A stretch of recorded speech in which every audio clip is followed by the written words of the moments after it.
하나님께서 오늘 우리에게 허락하신 말씀은 열왕기하 13장의 말씀입니다. 열왕기하 13장의 말씀, 봉독은 1절에서 19절까지 함께하도록 하겠습니다. 열왕기하 13장, 봉독은 1절에서 19절까지 함께합니다.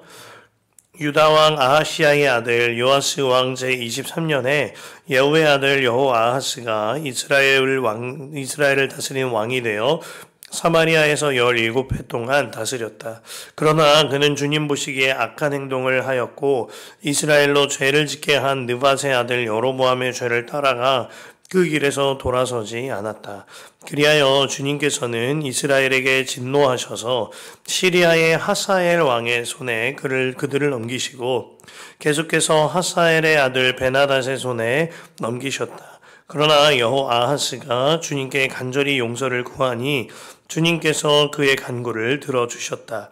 이스라엘이 시리아 왕의 억압으로 고난을 받고 있음을 보셨기 때문이다. 그래서 주님께서는 이스라엘의 구원자를 보내어 시리아의 손에서부터 벗어나게 하셨고 이스라엘 자손은 예전처럼 그들의 장막에서 편안하게 살았다. 그럼에도 이스라엘 자손은 이스라엘로 죄를 짓게 한 여로보암 가문의 죄로부터 돌아서지 않고 여전히 그 길을 그대로 걸으며 사마리아에는 아세라 목상까지도 그냥 세워두었다. 시리아 왕이 여호아하스의 군대를 공격하여 타작마당의 먼지와 같이 만들었기 때문에 여호아하스에게는 겨우 기마병 50명과 병거 10대와 보병 10,000명만이 남았다. 여호아하스의 나머지 행적과 그가 한 모든 일과 그가 누린 권세는 이스라엘 왕 역대시략에 기록되어 있다. 여호아하스가 죽으니 사마리아에 안장하고 그의 아들 여호아스가 그의 뒤를 이어 왕이 되었다. 유다의 요아스 왕 제37년에 여호아하스의 아들 여호아스가 이스라엘의 왕이 되어 사마리아에서 16해 동안 다스렸다. 그는 주님께서 보시기에 악을 행하였고 이스라엘로 죄를 짓게 한 느밧의 아들 여로보암의 모든 죄로부터 돌아서지 않고 그 길을 그대로 걸었다. 여호아스의 나머지 행적과 그가 한 모든 일, 또 그가 유다왕 아마샤와 싸운 용맹은 이스라엘 왕 역대지략에 기록되어 있다. 여호아스가 죽으니 이스라엘의 역대 왕들과 함께 사마리아에 안장하였고 여로보암이 그의 뒤를 이어 왕좌에 올랐다. 엘리사가 죽을 병이 들자 이스라엘 왕 여호아스가 그에게로 내려왔다. 그리고 그 앞에서 눈물을 흘리며 말하였다. 나의 아버지 이스라엘의 병거와 마병이시여. 엘리사가 그에게 말하였다. 활과 화살을 가져오십시오. 그가 활과 화살을 가져오자 엘리사가 이스라엘 왕에게 말하였다. 활을 잡으십시오. 그가 활을 잡으니 엘리사가 그의 손 위에 자기 손을 얹었다. 엘리사가 말하였다. 동쪽 창문을 여십시오. 왕이 창문을 열자 엘리사가 말하였다. 쏘십시오. 그가 활을 쏘자 엘리사가 말하였다. 주님의 승리의 화살입니다. 시리아를 이길 승리의 화살입니다. 임금님께서는 아벡에서 시리아를 쳐서 완전히 진멸하실 것입니다. 엘리사가 또 말하였다. 화살을 집으십시오. 왕이 화살을 집자 엘리사가 이스라엘 왕에게 말하였다. 땅을 치십시오. 왕이 3번 치고는 그만두었다. 하나님의 사람이 그에게 화를 내며 말하였다. 임금님께서 6번 치셨으면 시리아군을 진멸할 때까지 쳐부술 수 있었을 터인데 고작 3번입니까? 이제 임금님께서는 겨우 3번만 시리아를 치르실 수 있을 것입니다. 아멘. 하나님의 말씀입니다. 주님 안에 참 좋은 목요일입니다. 오늘 목요일에도 여전하게 성전 기도와 매일 1시간 기도 함께 하실 수 있겠습니다. 여러분 기도의 불을 계속 지펴주시길 바랍니다. 우리가 기도의 온도 팻말이 뒤에 아직 떼지 않았는데 넘치고 흐르는 모습이 너무 좋더라고요. 근데 팻말이 굳이 없을지라도 여러분 마음속에 기도의 팻말이 있습니다. 하나님께서 그 기도의 팻말의 기도 온도를 더욱더 뜨겁게 데피기를 원하십니다. 더욱더 기도하는 저와 성도 여러분 되기를 바라겠습니다. 말씀에 들어가면서 본문의 가장 중요한 사건 하나를 먼저 다루어야 하겠습니다. 엘리사의 죽음이에요. 14절에 엘리사가 죽을 병이 걸렸다고 하였습니다. 그가 하나님께 참 귀하게 쓰임받았던 엘리사이죠. 뿐만 아니라 엘리사는 주로 생명을 살리는 사명을 감당했던 자였습니다. 주님께서 그를 통하여 일으키셨던 첫 번째 기적이 많이들 다루지는 않는데요. 이 기적 또한 생명을 살리는 기적이었습니다. 그를 통하여서 첫 번째 행하셨던 기적은 여리고 성읍에 있는 사람들이 물이 오염됐다는 이유로 인하여서 많은 사람들이 그 물을 먹고 유산이 벌어졌다고, 유산되는 일이 많았다고 하였습니다. 이 일을 두고 열왕기하 2장 19절 이하에 적어두었거니와 개역개정은 토산이 익지 못하고 떨어진다고 표현하여 번역하였죠. 이에 엘리사가 소금을 뿌리면서 물을 맑게 고쳐주셨다는 하나님의 말씀을 그대로 선포합니다. 그리고 하나님의 말씀에 의하여서 그 물이 맑아져서 유산이 그 고을에서 사라지고 생명이 잉태되는 역사가 일어난 것이죠. 이것은 마치 북이스라엘의 끊어진 생명이 다시 살아나는 것과 같은 역사였던 겁니다. 또한 그 이후에도 주님께서는 엘리사를 통하여 과부의 기름병에 기름을 차게 하셔서 과부와 그 자녀의 생명을 구하셨거니와 국에 독이 들어갔을 때 그 독으로부터 생명을 구하게 하셨고, 보리빵 20덩이와 햇국식 자루로 100여 명이나 되는 사람들이 먹고 남게 하신 일이 있습니다. 나아만을 고치셨거니와 사마리아의 성에 비가 오게 하셨거니와 하나님께서는 엘리사를 통하여 이처럼 죽어가고 말라가는 북이스라엘 생명을 다시 살리시듯이 생명 살리시는 사명을 지속적으로 감당하게 하여 주셨던 겁니다. 게다가 오늘 21절에 보면 주님께서는 그가 죽은 뒤에 그의 뼈에 다른 죽은 자의 뼈가 닿게 되자 소생되는 역사까지 허락하여 주셨습니다. 그런데 정작 엘리사는 죽을 병에 걸린 겁니다. 이런 일을 마주할 때 많은 성도들 가운데에 마음이 쉽지 않은 경우들을 보게 됩니다. 그렇게 하나님을 위하여 신실하게 일하였는데 성도님들 마음 가운데는 조금 야속하시다 이런 마음도 드시는 경우가 있는 것 같아요. 그러나 이러한 마음은 영원한 생명을 바라보는 눈이 열리지 않았기 때문인 것입니다. 영원한 생명의 눈으로 보면 엘리사가 이 땅에서 주님의 사명을 감당하는 것도 축복이거니와 이 땅의 사명을 갈무리 짓고 하나님 품에 안겨서 영원한 하나님의 나라에 사는 것도 축복인 것이죠. 또한 주님께서는 이 북이스라엘에 죽어가는 북이스라엘에 생명을 끊임없이 불어넣으셨거니와 엘리사의 마지막 죽음까지도 주님의 사명으로 북이스라엘을 살리는 사명으로 그를 사용하고 계셨던 겁니다. 엘리사 또한 이러한 하나님의 이치를 너무나 잘 알았기 때문에 성경에 엘리사가 힘들어하였다거나 근심하고 염려하였다 이런 기록이 전혀 없는 겁니다. 오히려 엘리사는 그의 마지막 순간까지 하나님의 사명을 끝까지 감당해 냈었지요. 오늘 14절 이하를 보면 엘리사는 하나님의 말씀 사역자로서 마지막 말씀 사역과 백성을 살리는 주님의 메시지를 전달하는 사명을 감당합니다.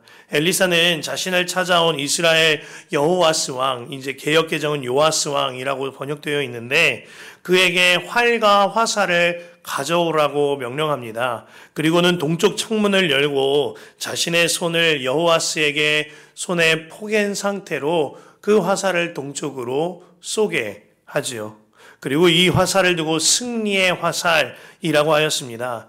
여호와스의 말처럼 엘리사는 지금까지 이스라엘의 병거와 마병과 같은 역할을 하였어요. 시리아를 비롯한 외세가 침략할 때에 이스라엘을 쳐들어올 때 주님께서 엘리사를 통하여 그 계획을 모두 미리 알게 하심으로 번번이 이스라엘이 승리하게 하셨고 그렇게 죽어가는 생명인 이스라엘임에도 불구하고 하나님이 다시 소생시키시고 다시 보호하시고 다시 지켜주셨었습니다.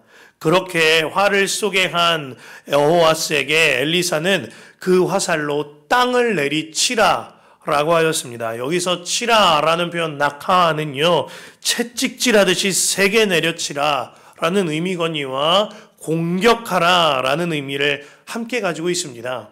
승리의 주님이 너와 함께 하신다. 승리의 화살이 여기 있다. 그러니 이제는 공격하고 일어나서 치라 하는 뉘앙스의 의미였거니와 여호와스도 그 의미를 모를 리가 없었던 거죠. 이렇게 엘리사는 마지막 순간까지도 그 나라를 구원하는 생명의 사역을 감당해 냈던 겁니다. 당신은 하나님을 오해하고 있습니다 라는 책을 쓴 그 유석경 전도사님이 있어요.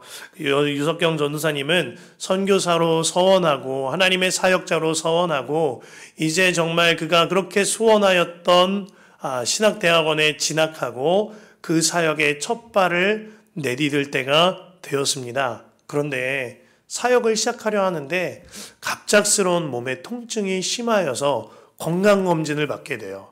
그렇게 건강검진을 받았는데 청천벽력 같은 소식이 들려옵니다. 직장암 말기로 1년 시한부 선고를 받은 거예요. 젊은 나이, 앞이 창창한 나이에 마음이 쉽지 않았을 수도 있습니다. 그런데 몸의 통증보다 더 어려운 것은 주변 사람들의 말의 통증이 가슴 아팠던 거예요. 왜 하나님께서 그에게 이렇게 행하였는가 하는 의심과 불신앙의 이야기들이 있었던 겁니다. 이에 대하여 유석경 전도사가 말씀 사역을 하며 명확하게 이야기하죠. 저는 하나님께 단 한 번도 왜입니까? 라고 질문하지 않았습니다. 저는 하나님을 이해하는 것이 아니라 신뢰하기 때문입니다. 하나님은 저보다 저를 더 잘 아시고 저에게 가장 좋은 것을, 최고의 것을 최선의 때에 허락하십니다 라고 말하였어요. 그는 이후로 하나님께 한 번만이라도 더 설교할 기회를 허락하여 주십시오 기도하며 그의 마지막 1년을 준비하고 살아냈다라고 하였습니다. 그의 메시지는 명확한 복음의 메시지였거니와 주님과 함께 사는 행복에 관한 메시지였습니다. 하나님께서는 놀랍게도 그의 생명을 2년여 더 연장시켜 주셔서 3년을 더 살게 하여 주셨지요. 그의 메시지 몇 문장을 옮겨드릴게요. 저는 죽을 날을 받아놓고 사는 사람입니다. 그러나 저는 절망하지 않습니다. 이 땅에서도 예수님과 사는 것이고 죽어서 천국에 가서도 예수님과 사는 것이기 때문입니다. 여러분, 주님은 여러분이 행복하기를 바라십니다. 그녀는 실제로 소천하기 일주일 전까지 아픈 몸을 이끌고 힘을 다하여 말씀 사역을 감당하다 부르심을 받았다라고 합니다. 기적만 바라보고 기복만 바라본다면 도무지 이해할 수 없는 신앙일 것입니다. 깨달아야 합니다. 이 땅에서도 예수님과 함께 사는 것이고요. 죽어서 천국에 가서도 예수님과 함께 사는 겁니다. 그 영원한 생명을 바라보는 눈이 열려지면 엘리사의 죽을 병과 그 죽음이 아이러니컬하게 와닿는 것이 아니라 이 땅에서 끝까지 사명을 감당하다 주님 품에 안긴 은혜로 여겨지게 되는 것이죠. 저희 외할머니 무명의 집사님으로 그리고 말년에 6년여간 중풍병으로 아무 일도 못하시다가 소천하셨습니다. 세상의 눈으로 보기에는 참 아쉬운 죽음처럼 보일 수 있습니다만 저와 저희 어머니에게는 참 뜻깊은 외할머니의 장례였거니와 외할머니를 통하여 천국 소망을 보게 되었습니다. 저희 외할머니께서 쓰러지시기 얼마 전에 이제 중풍을 맞아서 아무것도 못하고 말씀도 못하실 지경으로 누워만 지내셔야 했는데 그렇게 쓰러지시기 얼마 전에 어머니께서 외할머니와 안방에서 진지한 대화를 나누시는 겁니다. 어머니가 이런 말씀을 하셨어요. 하나님이 정해놓으신 날이 언제일지 모르는데 엄마가, 그러니까 저희 외할머니죠. 저희 어머니가 하시는 말씀입니다. 엄마가 유언을 미리 남겨두시라. 그래야 예수 믿지 않는 남동생이 어머님 유언을 듣고라도 교회에 발걸음을 옮기고 나중에는 예수님도 믿을 수 있게 되지 않겠느냐 하고 외할머니와 어머니가 아주 진지한 자세로 카세트를 가운데다 놓고 카세트 테이프를 끼고 녹음 버튼을 누르셨어요. 그리고 어머니께서 외할머니에게 유서를 같이 쓰자 하고 외할머니 유언을 녹음하였습니다. 그 유언의 내용이 두 가지예요. 첫 번째, 우리 아들아, 둘째 아들아, 첫째 아들아, 내가 죽기 전에 예수님 믿으면 너무 좋겠지만 설령 그렇지 않다면 내가 죽고 나서라도 꼭 예수님 믿어라. 나는 네가 꼭 예수 믿었으면 좋겠다. 이게 첫 번째 유언이었고요. 두 번째, 아들아, 내가 죽거든 장례는 교회장으로 치루어야 한다. 이것이 엄마의 마지막 유언이란다. 이런 유언을 남기셨어요. 녹음을 해두셨습니다. 그리고 그 이후에 얼마 가지 않아 외할머니께서 갑자기 쓰러지셨고 아무 말씀도 못하시고 거동도 못하시는 형편이 되신 겁니다. 그리고 외할머니께서 소천하신 뒤 장례가 마쳐진 주일에 처음으로 저희 외삼촌이 교회에 걸음을 옮기게 되었고 이후에 등록을 하고 이후에 나름의 훈련을 받으면서 외삼촌과 외숙모 내외가 집사를 받게 되셨습니다. 지금은 여러 사정으로 많은 사역을 내려놓고 때로는 예배를 드리지 못하는 형편 가운데 있지만 주님께서 저희 외삼촌과 그 가정의 마음에 어머니를 통하여 복음의 씨앗을 심어 주셨던 겁니다. 최근에는 그 아들이 더 열심히 신앙생활을 하고 있다는 이야기를 들어서 소망의 빛을 봅니다. 저희 외할머니는 무명의 집사님이셨습니다. 그러나 외할머니의 죽음은 또 다른 생명을 살리는 그 순간까지도 생명을 살려내는 사명을 감당한 것입니다. 그래서 저희 가정에는 외할머니의 마지막 이 사명이 참 특별했던 것이죠. 깨달아야 합니다. 엘리사의 죽음은 아쉬운 죽음이 아닙니다. 엘리사의 죽음은 이 땅에서 사명을 완수하고 하나님의 나라로 떠난 하나님의 부르심이었던 것이죠. 이것을 바라보는 눈이 열리면 오히려 은혜가 고백되는 겁니다. 그러나 오늘 본문의 엘리사와 달리 생명을 살리는 믿음이 아니라 죽음으로 인도하는 불신앙을 가진 자도 기록됩니다. 본문에 기록된 여호아스 왕과 그의 아버지 여호아하스입니다. 엘리사를 통한 마지막 미션을 받았던 여호아스, 화를 내리치라 하였으나 어째서인지 그는 화를 3번만 내리치고 말았다 하였습니다. 엘리사는 채찍질을 하고 공격을 하듯이 3개 연속적으로 치라 하는 이야기였습니다. 하지만 이어지는 엘리사의 뉘앙스로 보아 여호아스가 그저 믿음 없이 형식적으로 3번 치고 그쳤던 것 같아요. 이 일로 인하여 엘리사는 아주 대노하면서 하나님 말씀을 전합니다.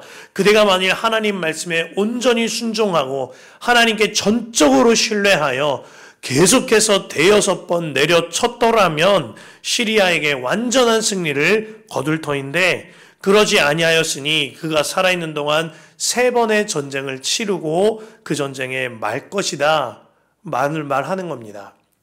엘리사를 통한 하나님의 말씀처럼 25절에 보면 실제로 여호아스는 3번이나 베나낫을 쳐서 이스라엘 성읍을 도로 되찾았다라고 하였습니다. 3번 승리하였던 거죠. 그러나 이것은 단지 하나님께서 그를 불쌍히 여기시고 백성들을 불쌍히 여기셔서 3번 승리하게 행하신 일일 뿐 그의 순종은 어디에도 기록되어 있지 않습니다. 오히려 그는 주님 보시기에 악행했다고 기록됩니다. 11절이죠. 그는 주님께서 보시기에 악을 행하였고 이스라엘로 죄를 짓게 한 느바세 아들 여로보암의 모든 죄로부터 돌아서지 않고 그 길을 그대로 걸었다. 그는 하나님의 말씀을 듣고도 하나님을 신뢰하지 않았던 악행을 행했던 것입니다. 본문 1절에서 9절에 기록된 여호와스의 아버지 여호아하스도 그와 같이 악행했던 왕이었습니다. 그의 악행으로 인하여서 하나님께서 진노하셔서 이스라엘을 시리아 손에 넘겨주십니다. 그러자 여호아하스가 하나님께 엎드려져서 용서를 구하고 주님은 그의 회개를 받아들이셔서 은혜를 베풀어 주시죠. 그 말씀이 4절에서 6절입니다. 주님께서는 그에게 은혜를 베푸심으로 그 나라를 구원하여 주셨습니다. 문제는 그 이후예요. 문제는 언제나 사람이죠. 주께서는 은혜를 베푸시자마자 여호아하스와 백성들이 어떻게 합니까? 6절 말씀이에요. 그럼에도 불구하고 이스라엘 자손은 이스라엘로 죄를 짓게 한 여로보암 가문의 죄로부터 돌아서지 않고 여전히 그 길을 그대로 걸으며 사마리아에는 아세라 목상까지도 그냥 세워 두었다. 여호아하스와 백성들은 하나님께 진심으로 용서를 구한 게 아니라 하나님을 이용했던 겁니다. 하나님은 그들이 진심으로 용서를 구하는 것이 아님을 아심에도 불구하고 은혜를 베푸셨습니다. 이렇게 한 계단 한 계단 주를 향하여 걷기를 바라시는 참 부모 되신 하나님의 마음이셨던 것이죠. 그러나 여호아하스와 백성들은 하나님을 등지고 이용하고만 내팽겨친 자들이었던 겁니다. 그로 인하여 하나님께서 다시금 사랑의 매를 드십니다. 7절에 시리아 왕이 여호아하스를 공격하여 타작마당에 먼지같이 그 군대를 만들어 버렸습니다. 너무나도 어리석고 답답한 모습인 거죠. 그러나 우리 또한 여호아하스와 그의 아들 여호아스처럼 주님을 믿는다면서도 필요할 때만 주님을 찾고 있지는 않은지 돌아보아야 하는 것입니다. 우리가 날마다 성전 기도하시자 말씀드립니다. 날마다 1시간 기도하시자 말씀드립니다.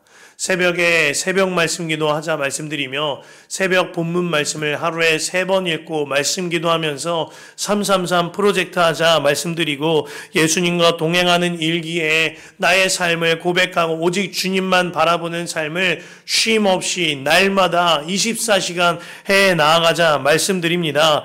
그 까닭이 하나입니다. 주님을 필요할 때만 찾는 것이 아니라 내가 어려울 때만 주님을 이용하려 찾는 것이 아니라 항상 주님을 바라보며 주님과의 친밀한 교제 안에 주님과 관계 맺은 삶, 그 삶을 살고자 하는 것입니다. 저 또한 예수님과 동행하는 일기 때로는 마음이 무너지는 날도 있습니다. 하지만 주님과 사는 길이 그 길임을 저를 지키고 제 마음을 지키고 제 삶을 지키는 길임을 깨달아 알기에 기도하기를 쉬지 아니하고 예수 동행일기를 쉬지 아니하고 주님을 바라볼 수밖에 없는 것입니다. 사랑하는 성도 여러분, 주님을 이따금 찾지 마시길 바랍니다. 필요할 때 찾지 마시길 바랍니다. 항상 찾으시길 바랍니다. 그리하여 정말 나의 마음과 나의 삶이 살 길로 인도함 받는 저와 여러분 되시길 축복합니다.